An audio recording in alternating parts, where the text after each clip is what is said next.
నా గుండె బరువుగా ఉంది. ఏమిటన్నా, లోపలికి రా, మాట్లాడుకుందాం. ధన్యవాదాలు చెల్లి.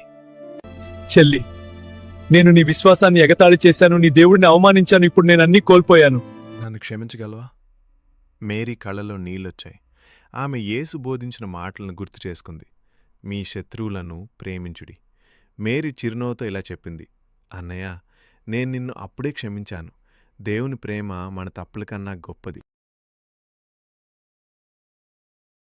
అన్నయ్య, నేను నిన్ను అప్పుడే క్షమించాను. దేవుని ప్రేమ మన తప్పుల కన్నా గొప్పది. ఆమె అతన్ని ఇంట్లోకి ఆహ్వానించి భోజనం పెట్టింది. కొత్తగా జీవితం ప్రారంభించడానికి సహాయం చేసింది. కథ యొక్క బోధ, ఆ రోజు రాఘవ్ ఒక గొప్ప సత్యం తెలుసుకున్నాడు.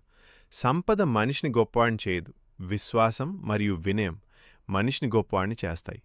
దేవుని సమయం ఎప్పుడూ సరైనదే. క్షమించడం క్రీస్తు ప్రేమను చూపిస్తుంది. ఆ తర్వాత రాఘవ్ వినయంగా మారి అందరికీ ఇలా చెప్పేవాడు, దేవుని నమ్మేవారిని ఎప్పుడూ ఎగతాళి చేయకండి. దేవుడు సరైన సమయంలో జీవితం మార్చేస్తాడు.